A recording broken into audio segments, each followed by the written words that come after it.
Bismillahirrahmanirrahim. Assalamualaikum warahmatullahi wabarakatuh. Salam sejahtera untuk kita semua. Om Swastiastu, Namo Buddhaya, Salam Kebajikan, Sampurasun. Rahayu Sagung Dumadi. Semoga seluruh makhluk hidup di semesta ini, baik yang kelihatan maupun yang tidak kelihatan, di setiap ruang dan waktu, di semua tingkatan, senantiasa hidup berbahagia. Semoga kita semua sudah bisa mencapai kesadaran ulas asih. Karena di kesadaran itulah kita akan memiliki getaran yang kuat.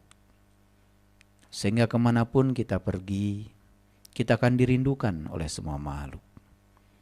Kehadiran kita dimanapun akan menjadi sumber keberkahan, sumber sukacita, sumber kenyamanan, sumber keamanan. Bersyukur hari ini kita bisa melanjutkan proses belajar di ruang kesadaran.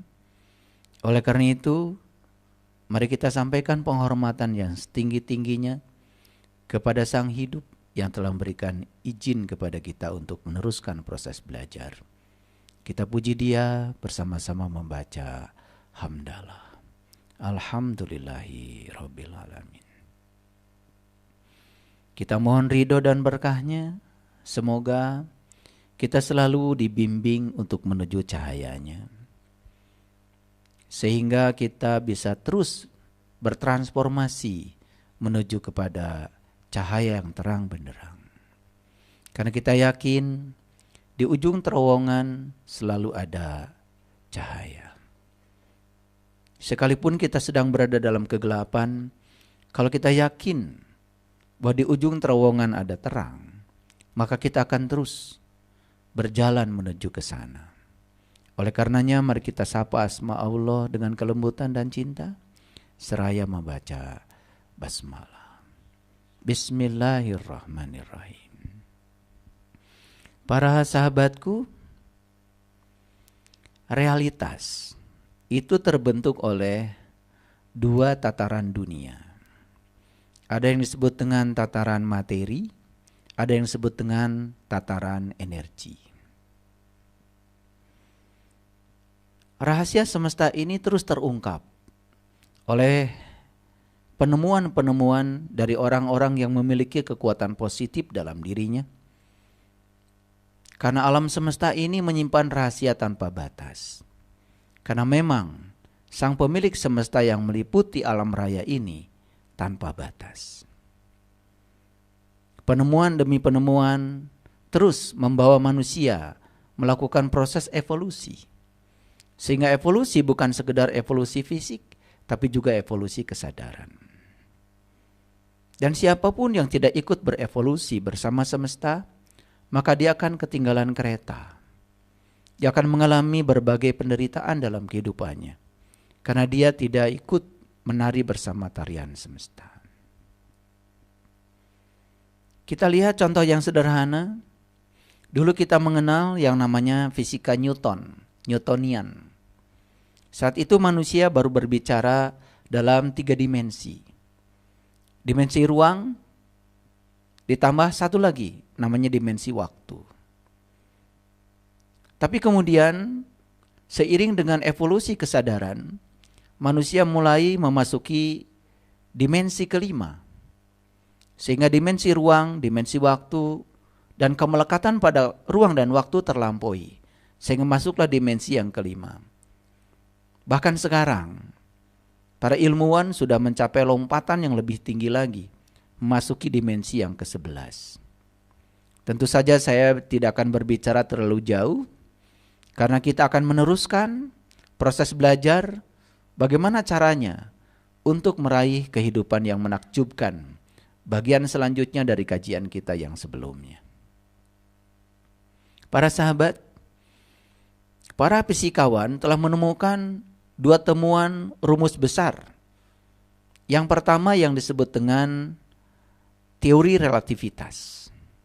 Yang kemudian berujung ditemukannya rumus E sama dengan massa dikalikan kecepatan cahaya dikuadratkan.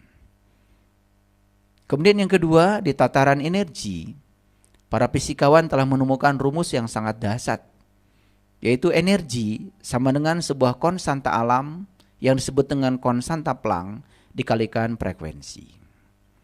Dan dua temuan ini telah merubah peradaban. Nanti akan saya tuliskan kedua rumus ini, dan ini hanya sebagai sebuah prolog saja. Oleh karena itu, siapapun yang bisa memadukan dua tataran ini, tataran materi dan tataran energi, untuk membangun sebuah realitas, maka realitas itu terbentuk oleh karena kehadiran dua tataran ini. Apa yang harus kita lakukan di tataran materi dan apa yang harus kita lakukan di tataran energi, itu yang kemudian akan membentuk realitas.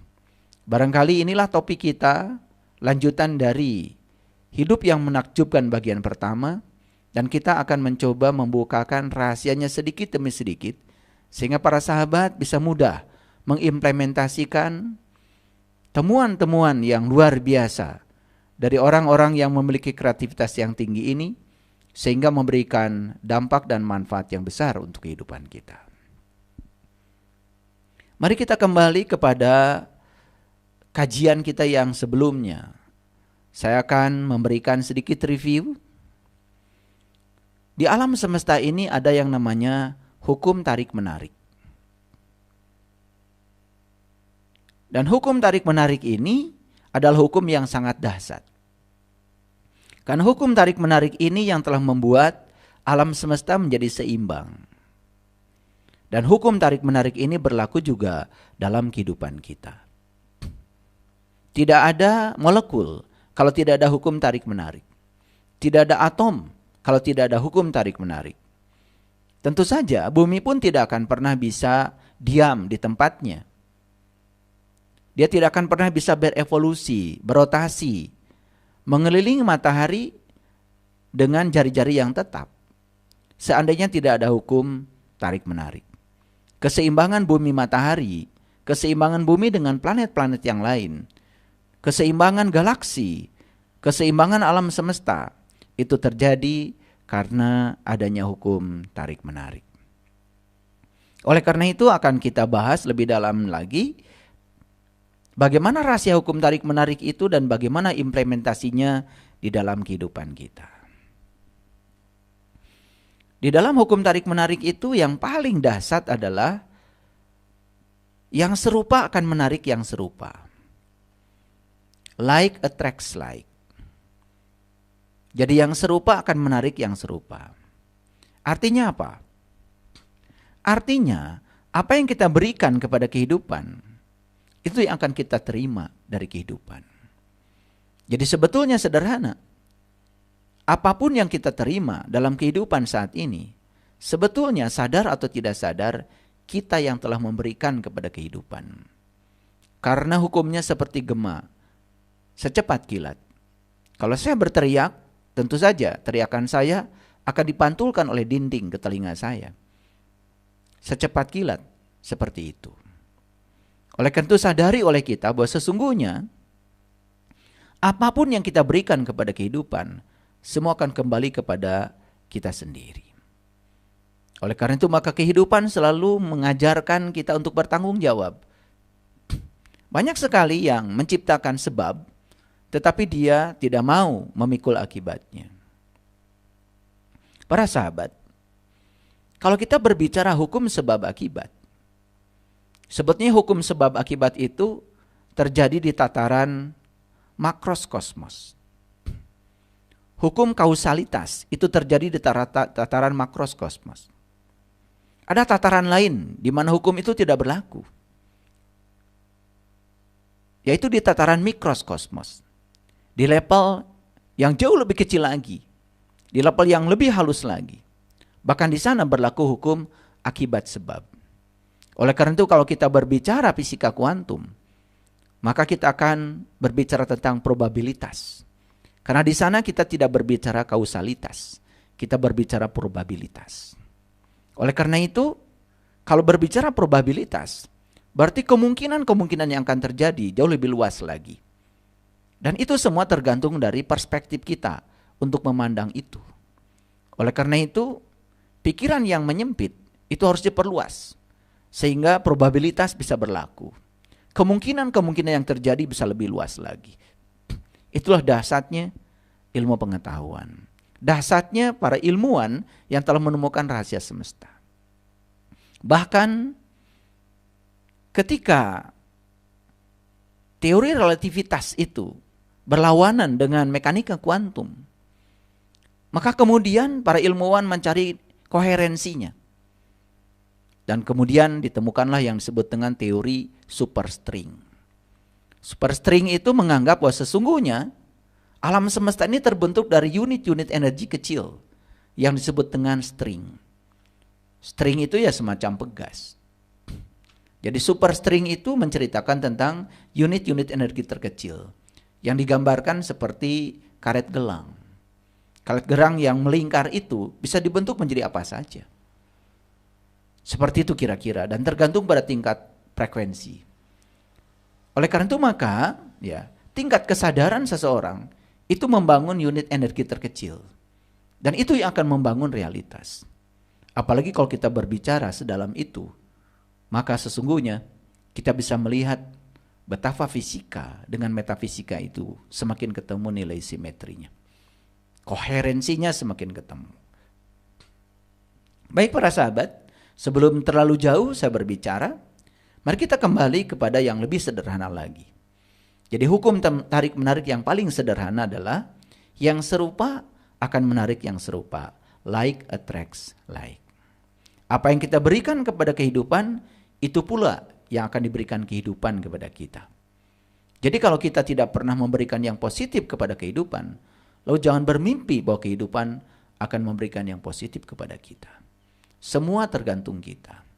Tinggal kita jujur pada diri kita sendiri. Jadi sekali lagi, apapun yang kita berikan kepada kehidupan, pasti kembali kepada kita. Oleh karena itu maka kita harus waspada, harus hati-hati.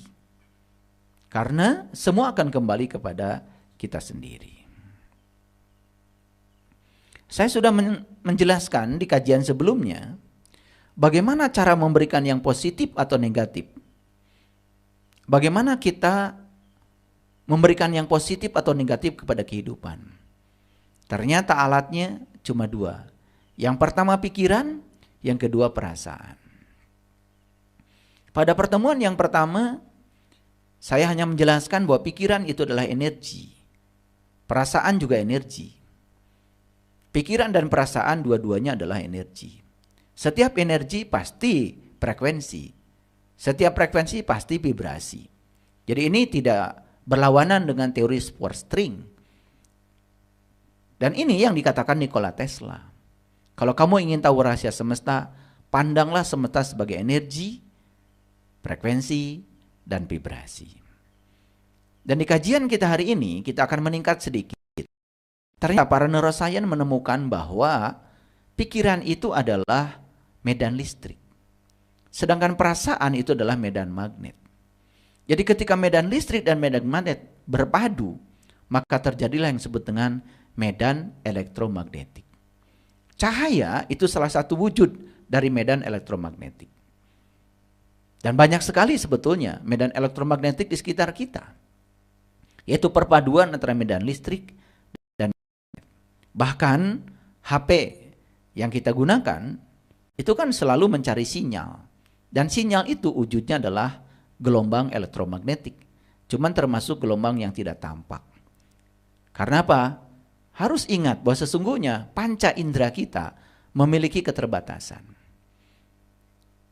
Jadi kalau seseorang hanya mengandalkan panca inderanya yang terbatas itu, maka dia pun hanya melihat alam semesta dengan alat yang terbatas. Jadi hati-hati ketika melihat alam semesta dengan panca indera. Jangan mengira bahwa sesungguhnya di alam semesta itu yang terjadi cuma yang terbatas. Padahal di alam semesta ini banyak sekali peristiwa-peristiwa yang terjadi tanpa batas. Bahkan melampaui batas. Coba kita lihat ya. Secara fisika, mata kita ini hanya bisa melihat cahaya dengan panjang gelombang dari 400 nanometer sampai 700 nanometer. Telinga kita ini hanya bisa menerima bunyi yang frekuensinya 20 Hz sampai 20.000 Hz. Apa yang terjadi di bawah 20 Hz? Apa yang terjadi di atas 20.000 Hz?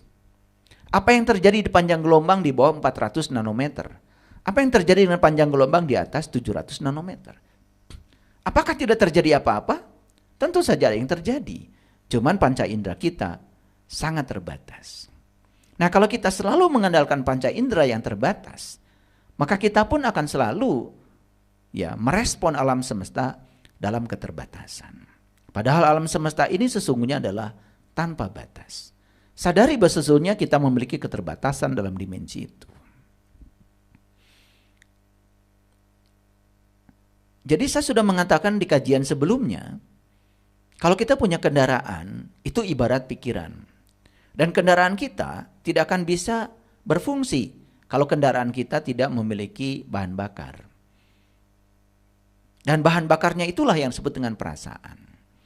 Jadi ketika pikiran dan perasaan itu mengalami koherensi, maka disitulah kekuatannya, disitulah rahasianya.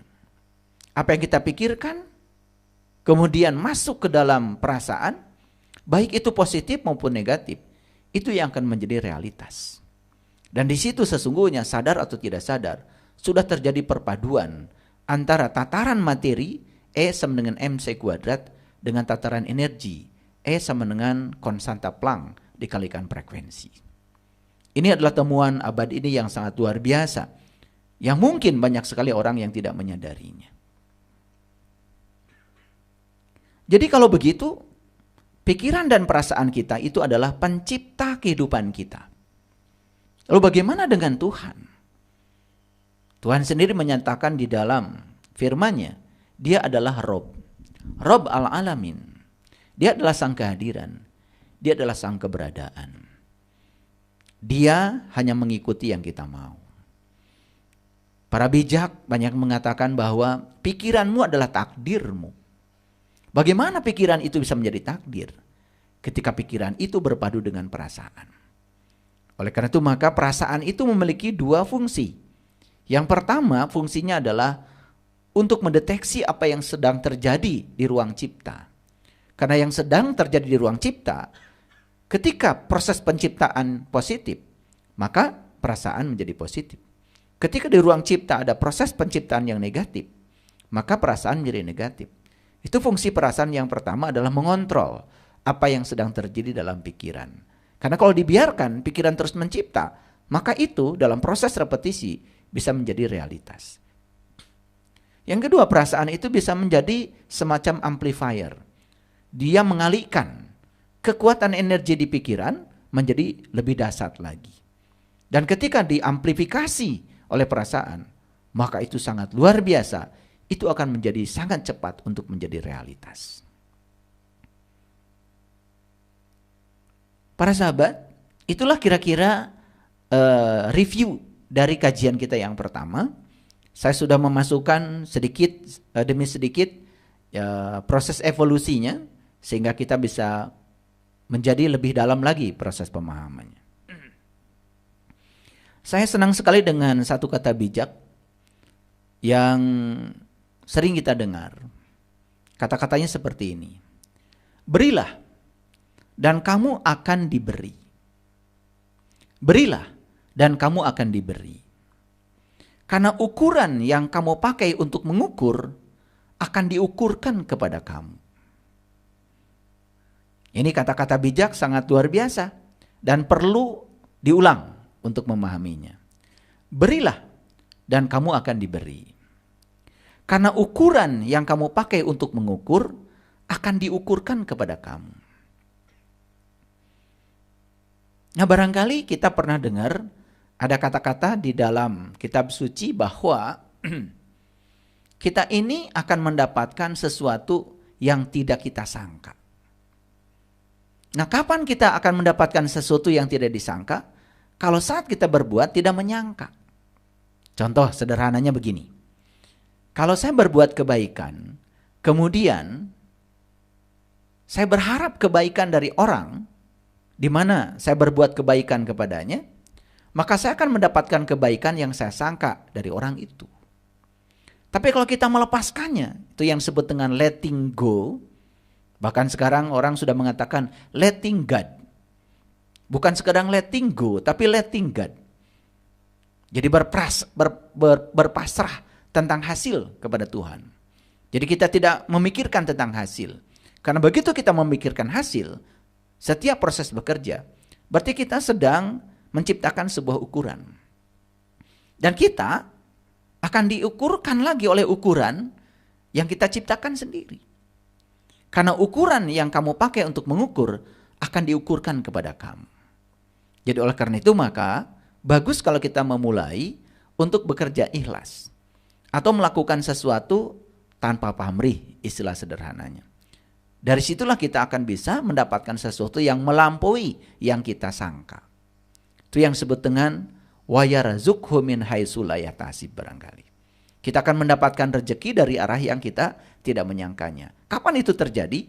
Kalau kita sudah bisa letting go. Kita bisa melepaskan pada hasil. Makanya David Hawkins ya menulis buku yang sangat keren, Letting Go. Dalam buku itu kita diajarkan bagaimana cara berpasrah pada hasil. Karena kita banyak sekali ya ketika melakukan sesuatu sudah melekat pada hasil. Kita akan mendapatkan yang kita pikirkan, tapi sebatas yang kita pikirkan. Tapi kalau kita melampaui itu, melepaskannya, letting go, berpasrah pada hasil, justru kita akan mendapatkan sesuatu yang melampaui yang kita sangka. Disitulah sesungguhnya rahasianya. Dan banyak sekali orang yang tidak mengetahui rahasia ini. Jadi sekali lagi, berilah dan kamu akan diberi. Karena ukuran yang kamu pakai untuk mengukur akan diukurkan kepada kamu. Jadi ketika kita ya selalu memikirkan keterbatasan, itu ukuran yang kita gunakan. Maka kita juga akan mengalami keterbatasan. Karena ukuran yang dipakai untuk mengukur akan diukurkan kepada kita sendiri. Hati-hati dengan hukum ini. Jadi walaupun ini adalah kata-kata bijak, tetapi menurut saya ini semacam hukum. Karena ini yang terjadi. Jadi ini bersesuaian dengan hukum like attracts like. Jadi apa yang kita berikan, itu yang akan kita terima. Coba ya. Kalau ada saudara kita yang pindahan, kita nggak usah mikir. Bantu saja. Berikan saja bantuan. Berikan saja dukungan. Ya namanya juga seorang sahabat. Tanpa diminta. Bahkan kita tidak pernah memikirkan apa yang didapat saat memberi bantuan itu. Percayalah sama saya.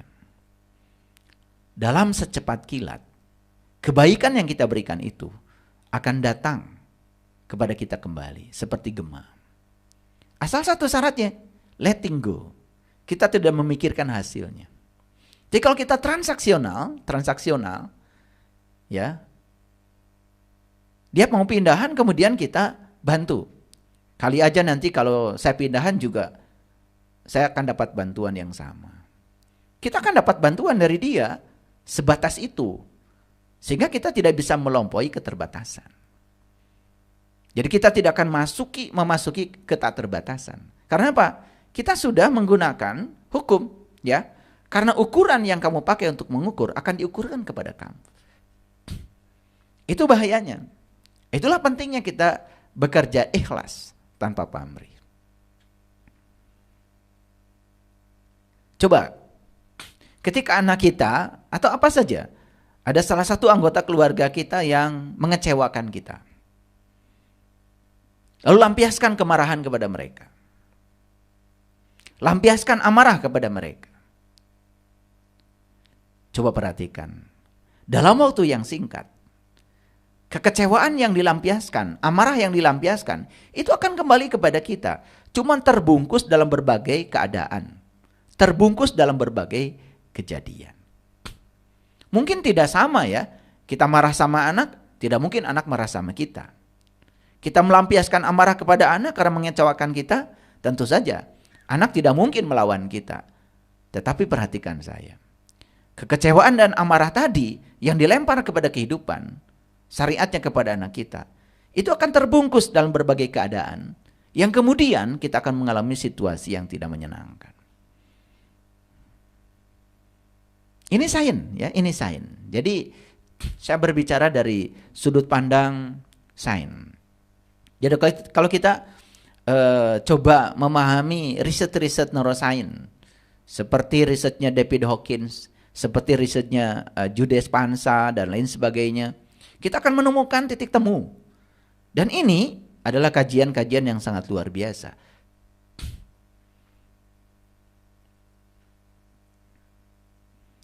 Saya coba ingin menyelidiki ya, ingin meneliti.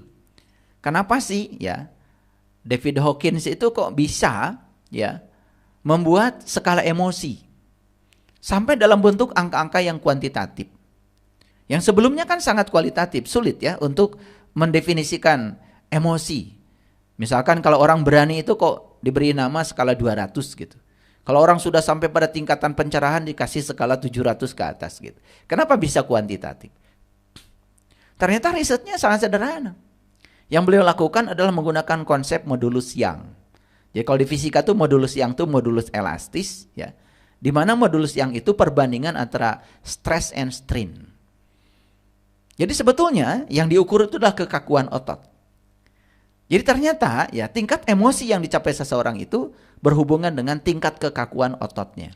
Jadi bayangkan ya, kalau orang yang stres terus ya segala dipikirkan, mungkin ototnya mengalami kekakuan yang luar biasa. Sehingga otot yang kaku wajar saja. Dia akan menjadi asam, pH-nya menjadi turun, ya kan? Gitu. Ketika pH-nya sangat rendah, itu sangat berbahaya dan itu bisa memicu berbagai macam penyakit termasuk kanker, tumor dan lain sebagainya. Jadi bisa dipastikan ya, orang-orang yang memiliki penyakit itu ada kaitan dengan skala emosinya. Dan itu sebetulnya sains ya, itu sains. Itu gampang sekali untuk dijelaskan. Jadi sekali lagi pikiran dan perasaan itu adalah penciptanya. Lalu bagaimana peran semesta? Bagaimana peran Allah? Allah itu kan sudah mengatakan, aku bergantung sangkaan kamu. Ya aku bergantung kamu. Bahkan di dalam salah satu firman Allah dalam kitab suci, Allah menyatakan yahdillahu linurihi mayyasha. Aku akan menunjukkan kepada cahayaku siapa yang aku kehendaki. Siapa yang akan dikehendaki tentu saja yang punya kehendak. Jadi semua bermula dari diri kita sendiri. Jadi bagi saya mengubah nasib itu adalah yang pertama langkah pertama adalah mengubah pikiran dan perasaan. Jadi kalau kita tidak mengubah pikiran dan perasaan, saya kira akan sulit kita mengubah keadaan. Apalagi dikaitkan dengan tadi ya, temuan fisika modern saat ini, bahwa realitas terbentuk oleh dua tataran, tataran materi dan tataran energi. Nanti mungkin saya jelaskan ya, rumus-rumusnya di akhir pertemuan kita. Ini masih prolog dulu ya, supaya pengertiannya lebih dalam. Contoh yang sederhana misalkan, jika kita berpikir dan sekaligus merasa, nah ini sudah disatukan ya, berpikir dan merasa, berarti kita sedang memancarkan gelombang elektromagnetik. Karena dari pikiran itu medan listriknya, dari perasaan itu medan magnetnya, itu berpadu. Karena sudah terjadi koherensi. Nah, jika kita berpikir dan merasa, misalnya, aku akan mengalami hari yang berat dan tertekan hari ini. Dan itu kita produksi pikiran dan perasaan itu saat kita bangun tidur. Maka dapat dipastikan kita akan menarik orang-orang, keadaan, kejadian yang membuat kita berat dan tertekan. Jadi hukum tarik-menarik di sini berlaku. Kenapa kita tidak bangun pagi dengan penuh rasa syukur ya? Seperti burung. Burung saja bahagia menjadi burung. Dan burung ketika bangun pagi, walaupun di sarangnya tidak punya beras, di sarangnya tidak punya apa-apa, dia tetap bernyanyi. Kita beras ada, ya rumah ada, pakaian cukup, ya. Tapi saat bangun tidur, kemudian kita pikiran dan perasaan sedang menciptakan sesuatu. Misalnya, aku akan mengalami hari yang berat dan tertekan hari ini. Dan itu, ya kita akan bertemu dengan orang, keadaan, kejadian yang membuat kita menjadi berat dan tertekan. Makanya awalilah sebetulnya bangun pagi itu dengan penuh sukacita dan rasa syukur. Ya, karena kita akan menarik sesuatu yang sama ya sehari itu. Jika kita berpikir dan merasa misalnya hidup ini sangat menyenangkan, maka kita akan menarik orang-orang, keadaan, kejadian yang membuat kehidupan kita benar-benar menyenangkan. Hukum tarik-menarik tidak pernah bohong. Hukum tarik-menarik tidak pernah bohong. Dan hukum tarik-menarik tidak bekerja berdasarkan kita yakin atau tidak yakin. Namanya hukum alam, tidak perlu persetujuan kita. Kita setuju atau tidak setuju, hukum alam tetap saja berlaku. Sama seperti hukum gravitasi. Sama seperti hukum medan elektromagnetik. Kita percaya atau tidak percaya, hukum tidak bergantung kepada kita percaya atau tidak percaya. Dan hukum tidak minta persetujuan dari kita. Karena hukum alam tetap saja berjalan. Hukum tarik-menarik tak pernah gagal memberi setiap hal berdasarkan apa yang kita ungkapkan. Sekali lagi, hukum tarik-menarik tidak pernah gagal untuk memberi setiap hal berdasarkan apa yang kita ungkapkan. Jadi kalau yang kita ungkapkan adalah kekuatan positif, maka hukum tarik-menarik tidak pernah gagal memberikan yang positif ke dalam kehidupan kita. Sama juga ketika kita menggunakan kekuatan negatif atau ketiadaan kekuatan positif, maka hukum tarik-menarik juga akan memberikan yang sebaliknya. Jadi kita akan menerima, kita akan menarik dan menerima berdasarkan apa yang kita ungkapkan. Kesejahteraan, kesehatan, hubungan, pekerjaan, kejadian, pengalaman, berdasarkan pikiran dan perasaan yang kita ungkapkan. Jadi sebetulnya alatnya adalah pikiran dan perasaan. Sekali lagi, pikiran dan perasaan. Ya, sekarang saya sudah memberikan pelajaran lebih naik lagi, karena saya sudah nyatakan ketika ada koherensi pikiran dan perasaan, perasaan itu memberikan amplifier, penguatan, diamplifikasi, dikalikan energi yang ada di pikiran itu oleh perasaan. Sehingga itu akan sangat mudah sekali menjadi realitas. Apalagi secara neuroscience, pikiran memancarkan medan listrik, perasaan memancarkan medan magnet. Dan ketika berpadu medan listrik dan medan magnet, menjadi medan elektromagnetik. Bahkan sebetulnya kalau kita melakukan riset di laboratorium, ketika medan listrik itu berubah terhadap waktu, ternyata dia menghasilkan medan magnet. Dan ketika medan magnet berubah terhadap waktu, itu yang menghasilkan medan listrik. Luar biasa sebetulnya. Makanya di fisika itu ada dua kajian, ada elektrostatika, ada elektrodinamika. Jadi elektrostatika itu adalah kajian yang mengkaji tentang sifat kelistrikan di mana medan listriknya itu tidak berubah terhadap waktu.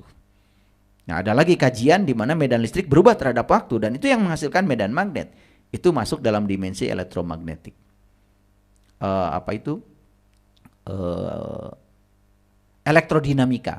Elektrodinamika. Jadi ala elektrostatika ada elektrodinamika. Nah, kalau kita belajar itu luar biasa.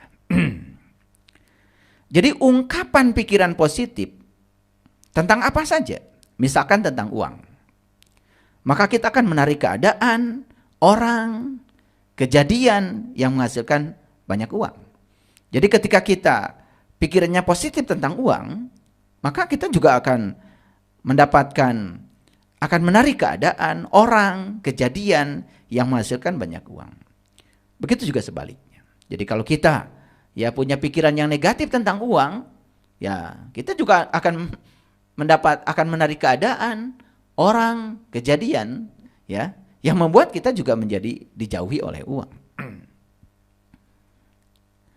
Jadi sebagaimana hukum gravitasi. Hukum gravitasi ya kita sudah kenal ya hukum gravitasi. Hukum gravitasi Newton itu adalah hukum tarik-menarik. Bumi dengan bulan itu tarik-menarik. Ya, bumi dengan matahari itu tarik-menarik. Bahkan sekarang, saya dengan bumi ini tarik-menarik. Gara-gara saya ditarik oleh bumi, saya bisa mendiami kursi ini. Dan saya tidak akan mungkin bisa duduk di kursi ini kalau tidak ada hukum gravitasi. Karena apa? Karena kalau saya tidak ditarik oleh bumi, tidak mungkin saya bisa menekan kursi. Dan kursi juga menekan saya. Maka ada aksi reaksi sebetulnya di sini. Ya, itu. Saya tidak menjelaskan terlalu dalam tentang itu. Tetapi hukum tarik-menarik itu nyata. Hukum tarik-menarik akan bekerja sebagaimana hukum gravitasi bekerja. Tak peduli apakah kita menerimanya atau tidak. Jadi sepasti kita berpikir dan merasa, sepasti itulah hukum tarik-menarik merespon kita. Apa yang ada dalam pikiran dan perasaan, itu terus dipancarkan. Karena tadi sudah saya jelaskan bahwa pikiran dan perasaan energi. Namanya energi itu frekuensi. Namanya energi itu vibrasi. Jadi ketika pikiran dan perasaan terus ya bekerja, dia juga memancarkan energi, memancarkan frekuensi, memancarkan vibrasi. Apakah itu baik atau buruk? Terserah, ya. Dan semuanya akan kembali secara otomatis seperti gema. Jadi ketika pikiran dan perasaan memancarkan yang negatif, berarti dia akan ya menggetarkan yang negatif di semesta ini. Dan itu yang akan datang kepada kehidupan kita. Ketika pikiran dan perasaan juga memancarkan yang negatif, yang positif, maka dia juga akan beresonansi dengan orang, kejadian, keadaan yang membuat kita akan mendapatkan yang positif itu. Itu seperti saya bilang tadi, seperti gema. Jadi, kita dapat mengubah hidup kita dengan mengubah pikiran dan perasaan kita. Jadi kalau kita tidak bisa mengubah pikiran dan perasaan kita, kita tidak akan pernah bisa mengubah keadaan. Karena itu langkah pertama yang harus kita lakukan. Nah, pertanyaannya sekarang secara sederhana. Karena banyak orang bertanya kepada saya, apa sih sesungguhnya pikiran itu? Dari tadi saya bicara pikiran, perasaan. Apa sih pikiran itu? Kira-kira definisi sederhananya beginilah. Pikiran itu sebenarnya adalah kata-kata yang kita dengar dalam benak kita. Atau bisa juga yang diungkapkan secara nyaring, keras-keras. Kenapa begitu? Kan sebetulnya saya tidak mungkin duduk di sini kalau saya tidak memikirkannya. Saya tidak mungkin ngasih kajian ini kalau saya tidak memikirkannya. Dan kejadian ini terjadi karena saya memikirkannya. Karena saya memikirkannya, maka saya duduk di sini. Dan saya juga memikirkannya. Topik apa kira-kira yang paling tepat saat ini untuk saya sampaikan. Karena saya memikirkan itu, maka itu terjadi. Jadi sebetulnya pikiran itu adalah kata-kata yang kita dengar dalam benak kita atau kata-kata yang diucapkan secara keras-keras. Jadi kalau ingin tahu apa sih pikiran, itulah yang ada di kata-kata. Itulah yang kita dengar dalam benak kita. Sesederhana itu definisinya.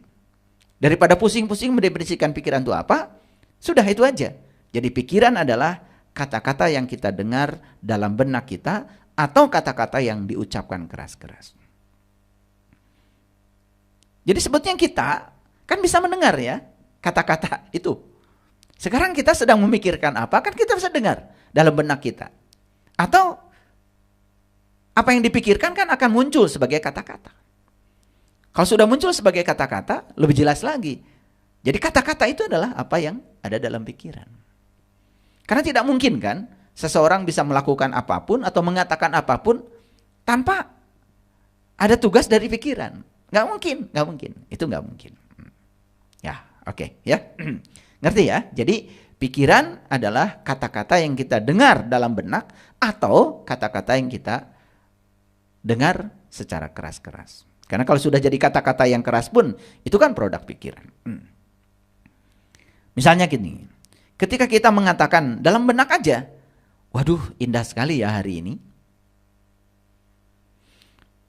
Kan tidak mungkin kita menyatakan hari ini indah sekali kalau kita tidak memikirkannya. Dan ungkapan bahwa hari ini indah sekali, itu kan karena sudah dipikirkan. Dan kalau kita tidak memikirkannya, ungkapan itu tidak ada. Ngerti ya? Jadi sebenarnya pikiran itu adalah kata-kata. Dan kata-kata itu energi. Ada riset yang sangat bagus ya. Jadi orang mengatakan A, B, C, kemudian di riset gelombangnya seperti apa. Ternyata yang luar biasa ya. Semua kejadian di alam semesta itu membentuk yang disebut dengan medan torus. Jadi medan torus itu dari kata toroida. Toroida itu sebenarnya adalah kumparan. Kumparan yang dibentuk sedemikian rupa sehingga medan magnetnya itu persis seperti donat. Dan ternyata DNA membentuk medan toroida, medan torus. Tumbuh-tumbuhan itu membentuk medan torus. Pikiran kita membentuk medan torus. Perasaan kita membentuk medan torus. Makanya dalam tradisi Cina Itu ada yang namanya yin yang. Yin yang itu kan sebetulnya adalah ya bagaimana kesempurnaan dibangun oleh dua hal yang kelihatan berlawanan. Makanya ketika ada yang berlawanan itu tidak boleh dibenturkan. Karena yang berlawanan itu saling melengkapi. Itu sisi-sisi kebenaran. Jadi jangan benturkan cahaya dengan kegelapan. Jadi perang. Karena cahaya dan kegelapan itu sebetulnya adalah bermitra.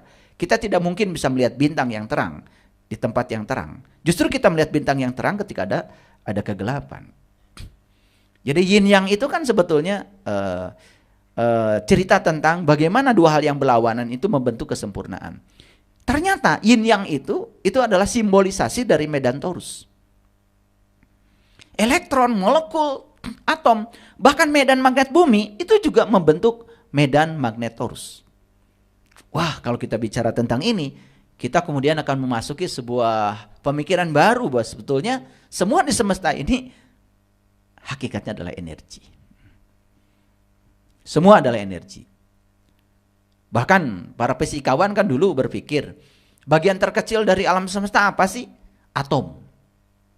Saat itu mungkin puas. Tapi kemudian ada di dalam atom itu ada elektron, ada proton, ada neutron. Ternyata ilmuwan tidak puas. Ternyata di dalam mereka itu sendiri ada yang namanya lepton, ada yang namanya boson, yang kemudian disebut dengan quarks. Lalu bertanya lagi, terbuat dari apa? Elektron, proton, dan neutron. Jawabannya cuma satu, terbuat dari energi. Jadi sebetulnya yang disebut dengan elektron, proton, neutron itu pusaran-pusaran energi. Jadi kembali lagi, sebetulnya semua adalah energi. Ya. Nah, kalau kita memahami ini lebih dalam, luar biasa, dan kita terapkan dalam kehidupan, luar biasa. Nah, kita bisa menciptakan kehidupan yang menakjubkan dengan pemahaman yang dalam tentang ini. Dan ini sebetulnya bukan teori, dan itu harus dipraktekkan. Jadi harus dipraktekkan ya. Kalau para sahabat tidak mempraktekannya, percuma saja. Gimana cara mempraktekannya? Sederhana lah. Mulailah kita belajar secara kontinu, memikirkan yang kita sukai. Memikirkan yang kita ingin. Stop memikirkan yang tidak disukai.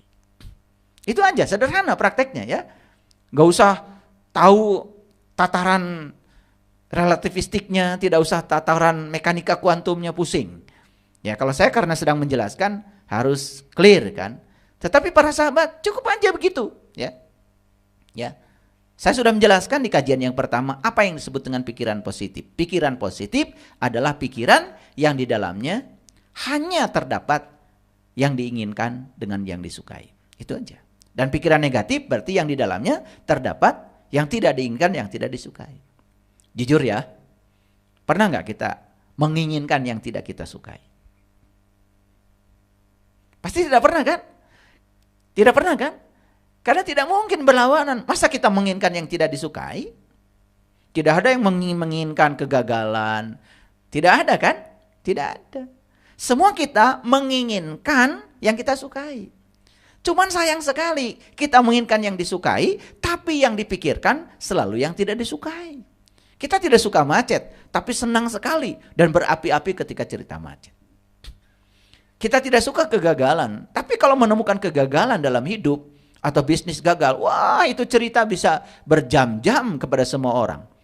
Dan ketemu siapapun yang diceritakan adalah kegagalan, kepahitan hidup. Itu like attracts like. Karena itu sedang memancarkan energi ya ke semesta. Nah, itu yang tidak disadari. Ya. Baik, kita teruskan ya. Jadi ketika kita mengatakan, aduh indah sekali hari ini. Kan sebetulnya itu adalah pikiran. Pikiran yang sudah dilihat dalam bentuk kata-kata. Jadi semakin jelas bahwa pikiran itu adalah kata-kata. Saya coba membuat penjelasan yang sesederhana mungkin. Walaupun kadang-kadang saya menanjak ya untuk mengakses teori-teori modern yang ditemukan para ilmuwan. Tetapi para sahabat yang fokus ke situ, nanti pusing. Itu hanya sebagai landasannya saja. Supaya pembicaraan kita itu berbasis kepada riset. Berbasis kepada temuan, bukan asal-asalan. Karena ini bukan cerita ilmu nujum. Nah, pikiran juga hati-hati. Pikiran itu awalnya hanya menjadi kata-kata, baik yang didengar oleh benak maupun keras-keras. Tapi kan ujung perjalanan berikutnya, pikiran jadi tindakan. Betul apa tidak? Pikiran jadi tindakan.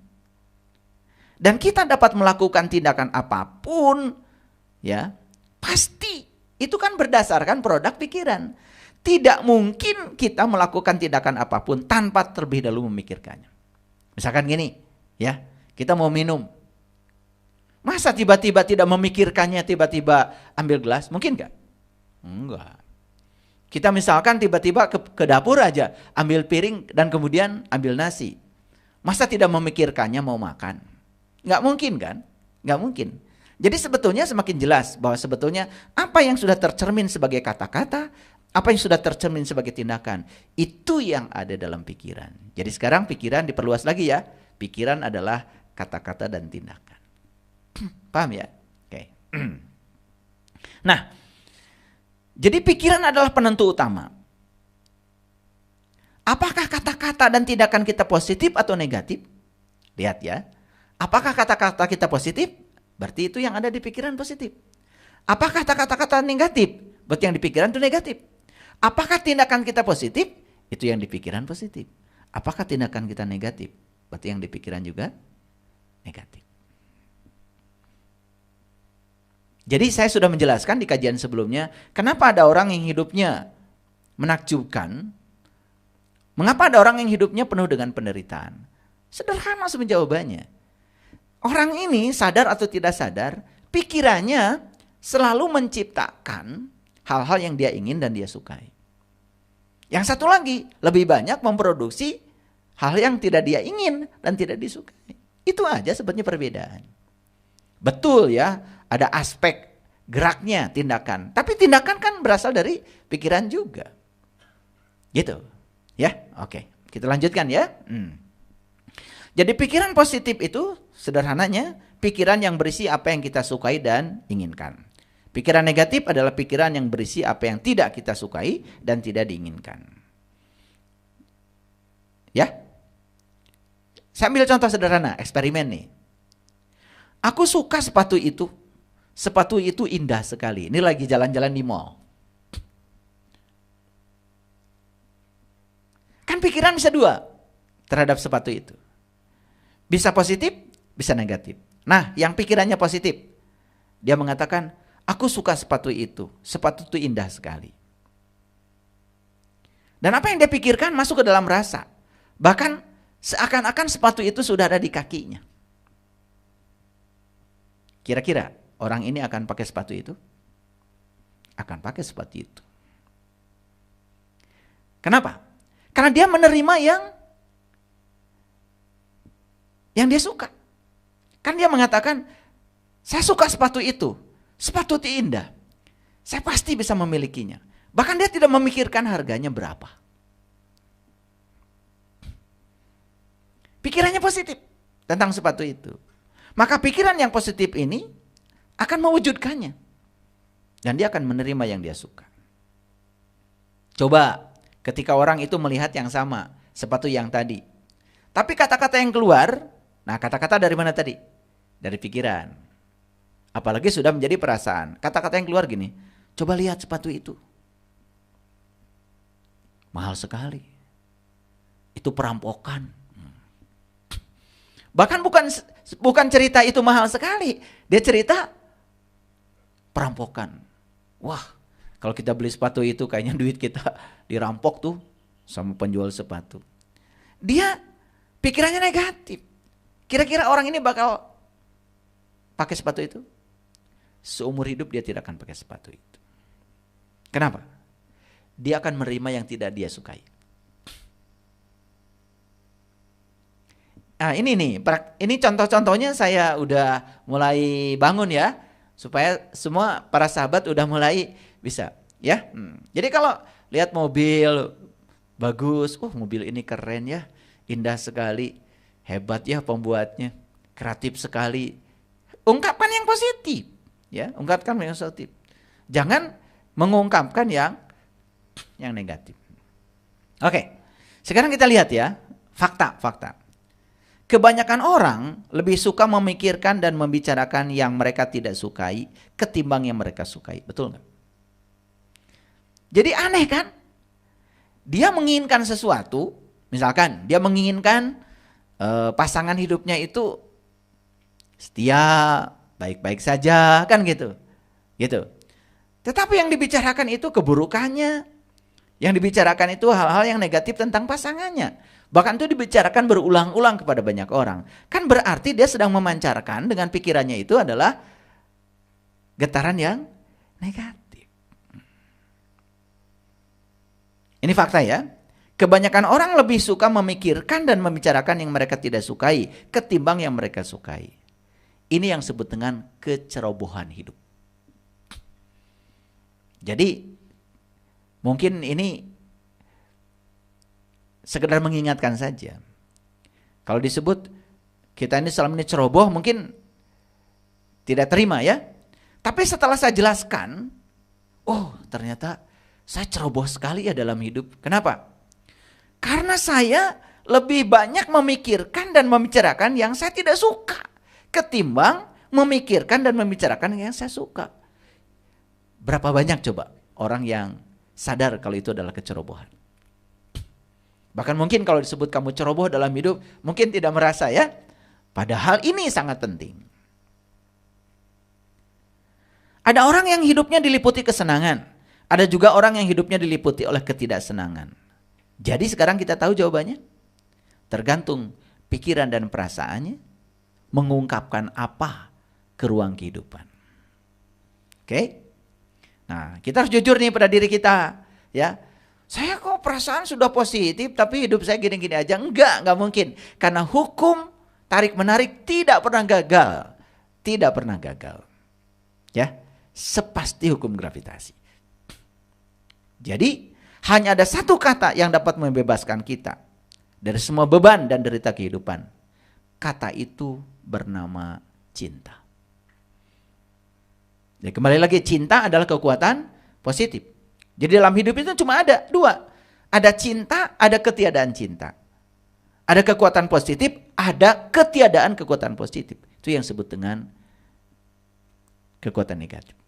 Jadi sebetulnya kejahatan itu terjadi karena ketiadaan kekuatan positif. Setiap kita membicarakan yang tidak kita sukai. Ini rumusnya. Pernah lihat sangkar burung nggak? Sangkar burung. Maaf ya, saya nulis sedikit aja di sini. Sangkar burung. Kalau bikin sangkar burung kan gini. Satu sangkar. Kan gitu. Betul nggak? Baru 2 kan gitu, 3 kan gitu, 4 gitu, 5, 6, 7 dan seterusnya. Kan gitu. Kesini ya, 8. Nah, gitu kan? Betul? Bikin sangkar kan gini. Nah, udahlah jadi sangkar burung. Maaf, saya kurang pinter ya menggambar. Jadi semakin rapat sangkarnya, semakin sulit tuh burung untuk keluar. Nih saya kasih tahu rumusnya. Setiap kita membicarakan yang kita tidak suka, berarti kita sedang menciptakan satu jeruji. Nah coba dihitung sekarang, hitung. Usia kita berapa sekarang? Ada yang 50, ada yang 60 ya. Saya 58 tahun. Bayangkan ya, dalam sehari kita membicarakan yang negatif berapa kali? Terbayang nggak? Dalam sehari.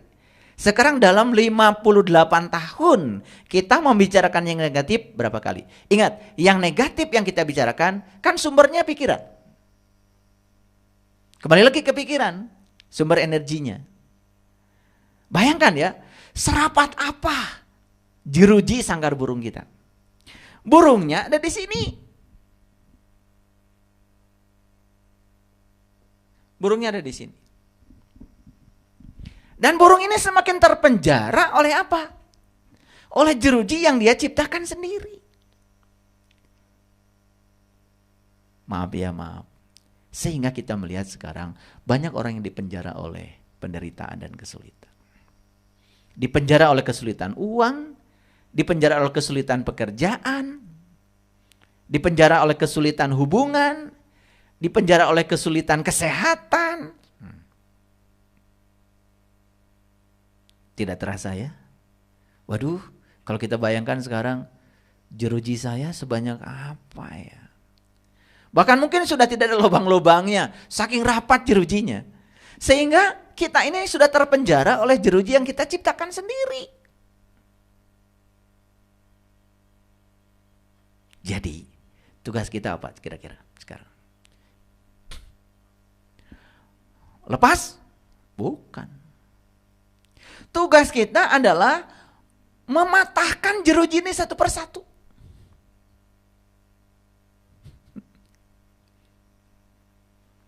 Tugas kita sekarang adalah mematahkan jeruji ini satu persatu. Jadi terbayang nggak sekarang berapa banyak jeruji yang harus kita patahkan? Jadi kalau orang ya terpenjara dalam kemiskinan, terpenjara dalam kesulitan, dan itu bahayanya pikiran dan perasaan itu seperti ini. Jadi kalau ini adalah pikiran, ini adalah perasaan. Ini pikiran dan perasaan itu bisa begini. Pikiran yang positif menghasilkan hal yang positif. Hal yang positif membangun rasa yang positif. Rasa yang positif mengalihkan yang positif. Jadi 2 kali nih positif. Nah pikiran ini jadi lebih positif lagi. Dia akan menghasilkan terus bersiklus. Jadi siklusnya adalah siklus positif. Bayangkan sekarang, pikiran yang negatif. Dia akan membangun perasaan yang negatif. Perasaan negatif mengalihkan. Taruhlah negatif jadi 2 di sini. Yang negatif ini membangun pikiran negatif lagi. Akan masuk dalam kubangan yang negatif. Barangkali itu yang disebut dengan abadi dalam positif dan abadi dalam negatif. Makanya ada simbolisasi dalam kitab suci itu. Seseorang bisa abadi dalam surga, seseorang bisa abadi dalam neraka. Itu barangkali maksud ayat itu begitu mungkin ya. Jadi tugas kita apa? Mematahkan jeruji. Nah, saya mengambil ada satu kata bijak yang sangat saya kagumi. Dan kamu akan mengetahui kebenaran, dan kebenaran itu yang akan memerdekakan kamu. Jadi kita harus tahu kebenaran. Dan ciri kebenaran itu memerdekakan.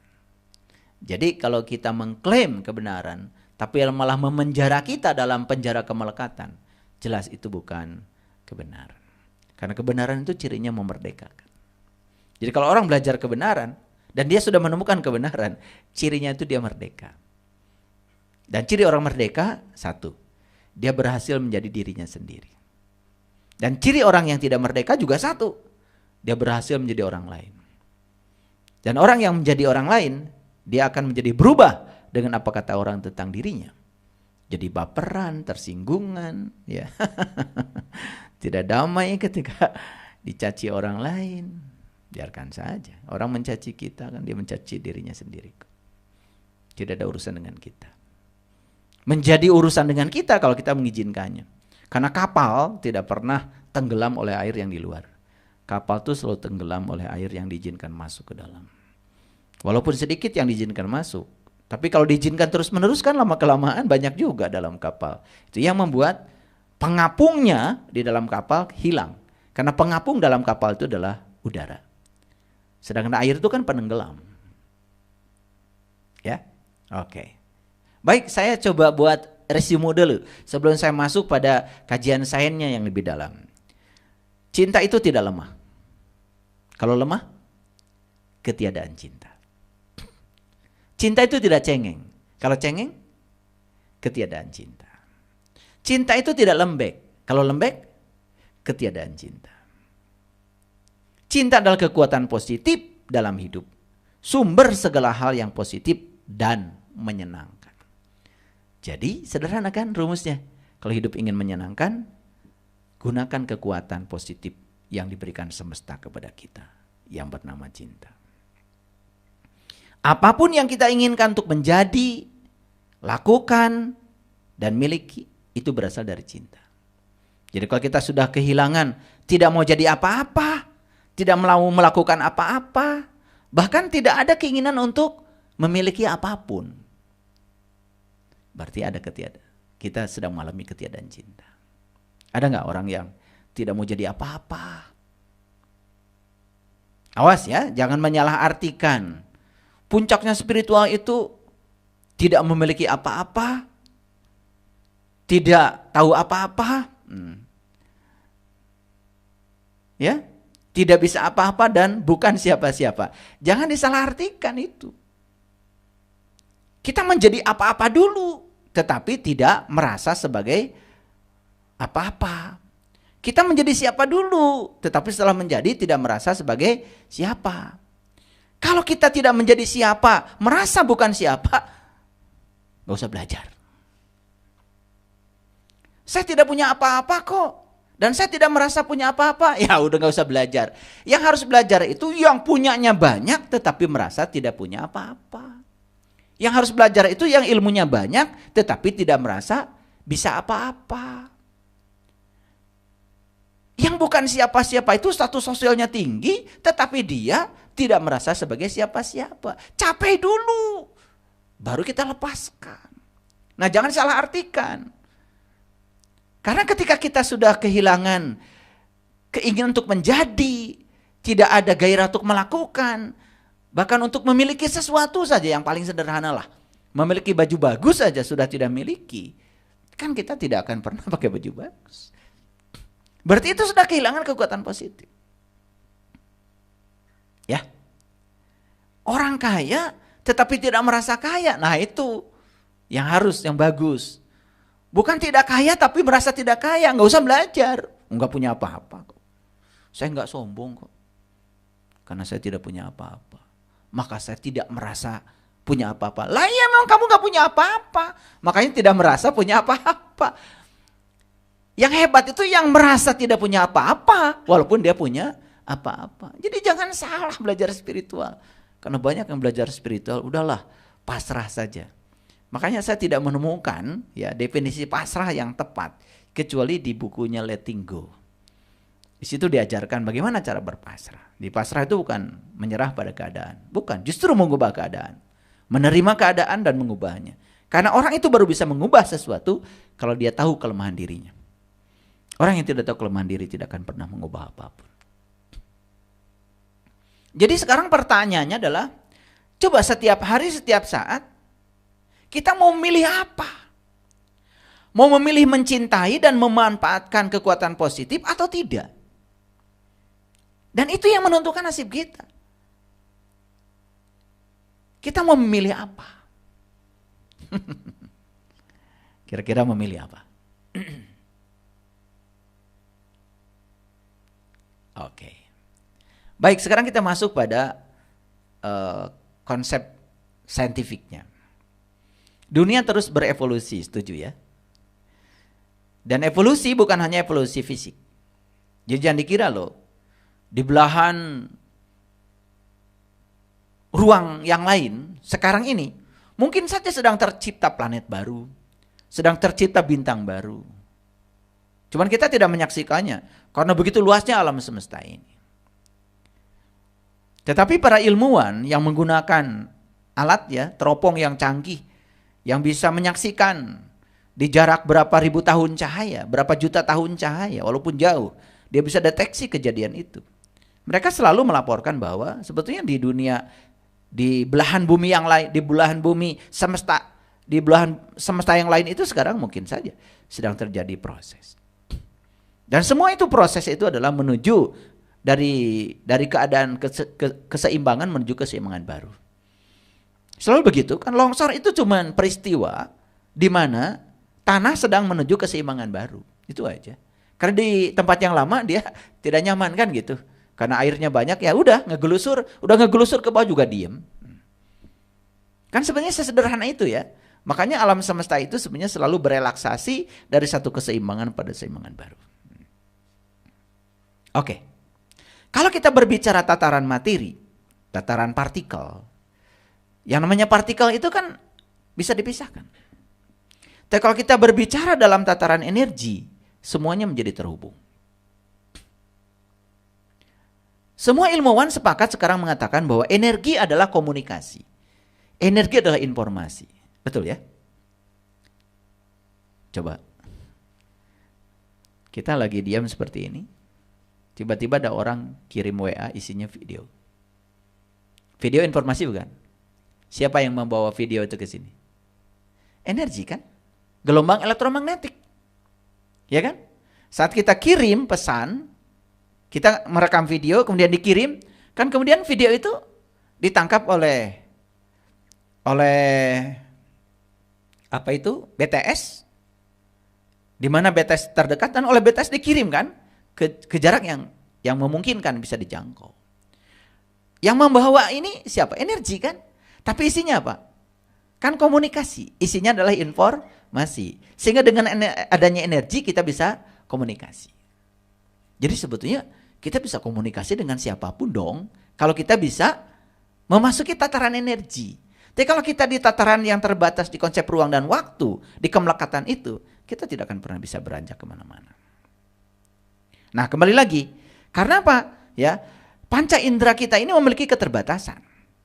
Karena panca indera memiliki keterbatasan, otomatis yang dapat ditangkap oleh panca indera segala hal yang terbatas. Padahal sebetulnya di alam semesta ini banyak sekali peristiwa yang tidak terdeteksi oleh panca indera. Oleh itu maka kita harus bertransformasi sekarang. Apa transformasinya? Ini transformasinya seperti ini. Maaf ya, saya jadi berdiri. Jadi sebetulnya yang namanya realitas, ini realitas. Realitas. Ini terbentuk oleh dua tataran. Di sini ada tataran energi. Ini ada tataran materi. Tataran materi. Jadi ini ya yang membentuk realitas. Tataran energi dan tataran materi. Di tataran energi ya, tataran energi berarti berbicara energi itu berbicara frekuensi, vibrasi. Berarti itu berbicara gelombang. Makanya fisika kuantum sering juga disebut fisika gelombang. Karena sebetulnya fisika kuantum itu cerita tentang representasi materi dalam gelombang. Makanya di sini berlaku rumus ini ya. Ini temuan hebat. H kalikan F. Jadi ini adalah energi, ini adalah sebuah konstanta alam, F itu adalah frekuensi. Nah, konstanta alam ini disebut konstanta Planck. Harganya itu sekitar 6,62 kali 10 pangkat min 34 joule second, joule detik. Nah, di sini juga sama ada konstanta alam di dimensi materi. Di sini ada E sama dengan mc kuadrat. Ini di tataran materi. Ini energi, ini massa, ini adalah konstanta alam yang disebut dengan kecepatan cahaya. C itu, kecepatan cahaya itu adalah 3 kali 10 pangkat 8 meter per sekon. Ada perbedaan ya. Ini 10 pangkat min 34, ini 10 pangkat 8. Bedanya jauh sekali. Jadi konstanta alam di tataran materi dengan konstanta alam di tataran energi itu berbeda. Nah, sekarang perhatikan ini. Kalau di tataran energi, untuk meningkatkan energi, tinggal meningkatkan frekuensi.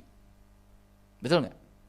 Tingkatkan aja frekuensi. Karena apa? Kalau frekuensi semakin besar, energi semakin besar. Nah, frekuensi itu apa? Banyaknya gelombang yang melewati sebuah titik persatuan waktu.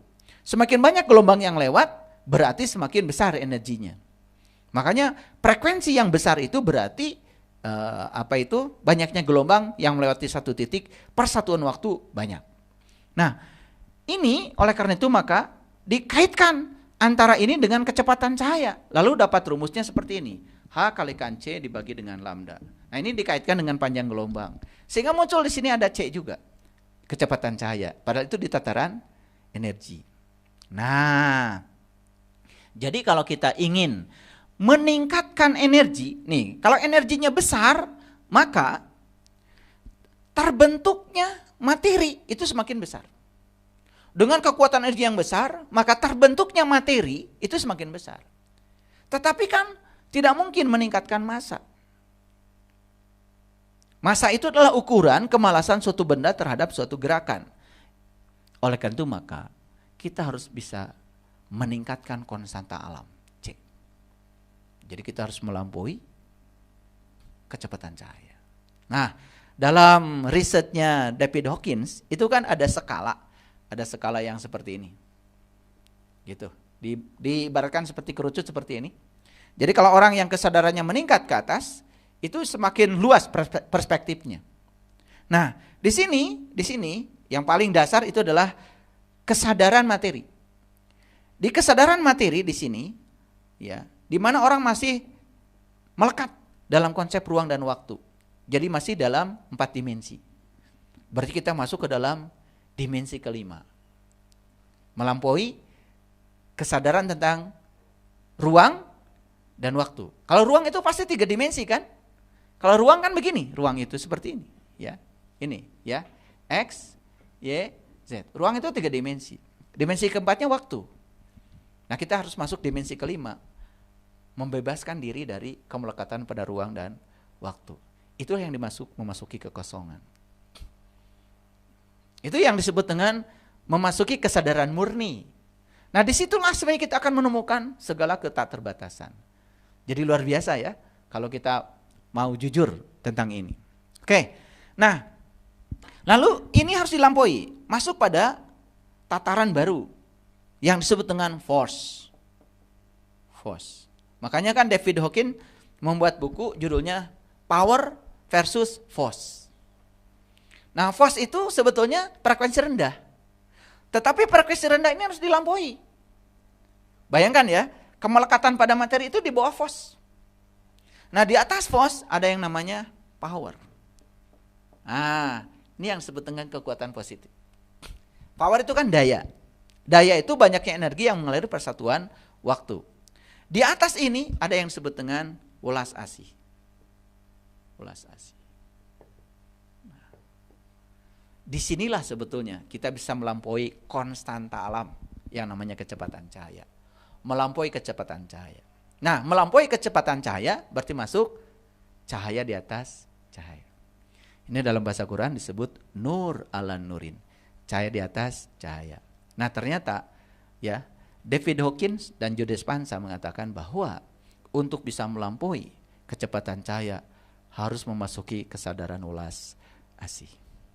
Di situ sudah tidak ada lagi penghakiman, tidak terjebak oleh benar salah, tidak terjebak oleh baik buruk, tidak ada lagi polaritas, tidak lagi dualitas, yang adalah satu kesatuan, unity. Baru masuk pada dimensi yang berikutnya adalah keterhubungan. Nah, keterhubungan hanya terjadi dalam dimensi energi. Nah, orang yang sudah mencapai dimensi ini merasa semuanya terhubung, gitu. Bahkan dengan pohon terhubung, dengan alam terhubung, dengan binatang terhubung, sehingga dia tidak mungkin menyakiti pihak lain. Karena merasa bahwa sebetulnya, ya Tuhan itu meliputi saya dan meliputi Anda, gitu. Jadi tidak mungkin terjebak untuk memasuki ilusi keterpisahan. Nah, di atas ini ya ada yang sebutnya kesadaran murni. Begitu masuk kesadaran murni itu udah masuk dalam kekosongan. Itu namanya suwung. Seperti itu kira-kira. Jadi sebetulnya realitas ini terbentuk oleh kekuatan energi dan kekuatan materi. Nah, pikiran energi, perasaan energi. Jadi kalau kita ingin menciptakan realitas, mulainya dari sini. Maka di sini perkuat frekuensinya.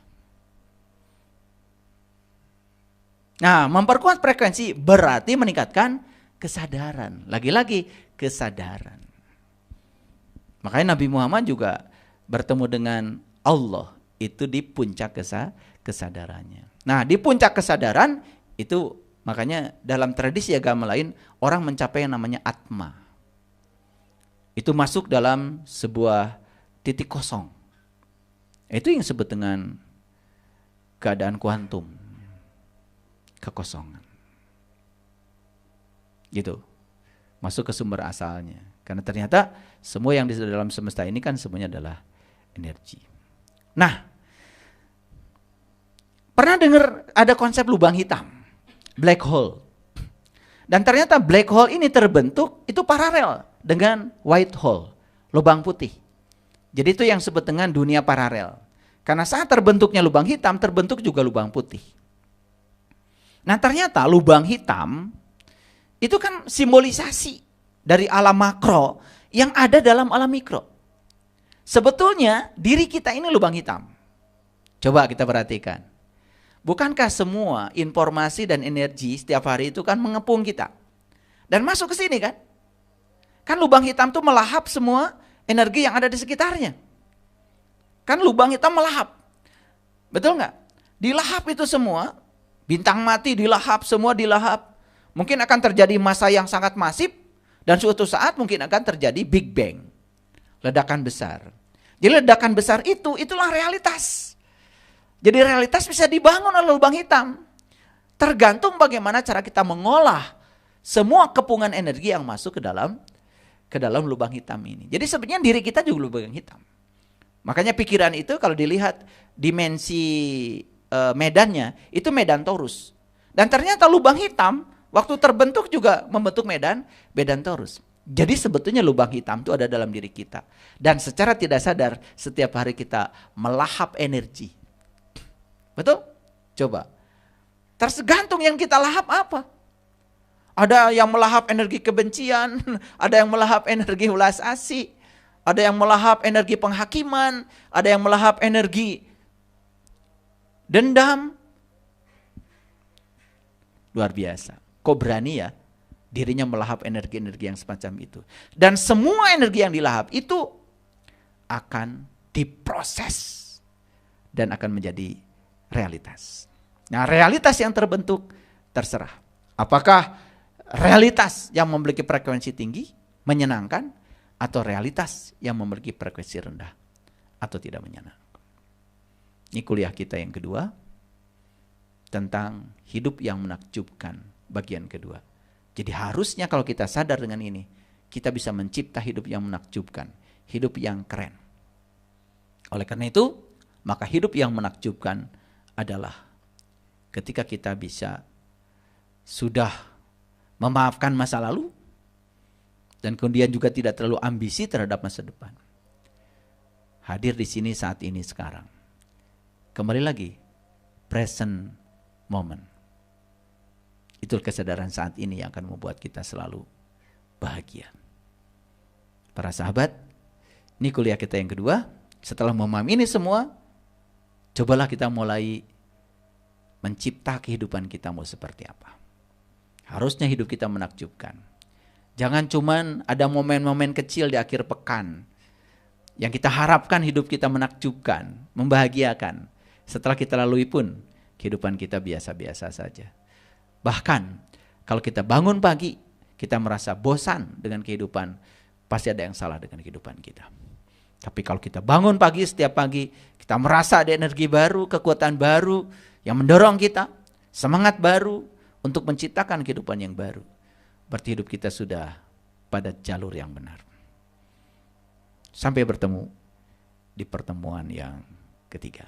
Terima kasih. Assalamualaikum warahmatullahi wabarakatuh.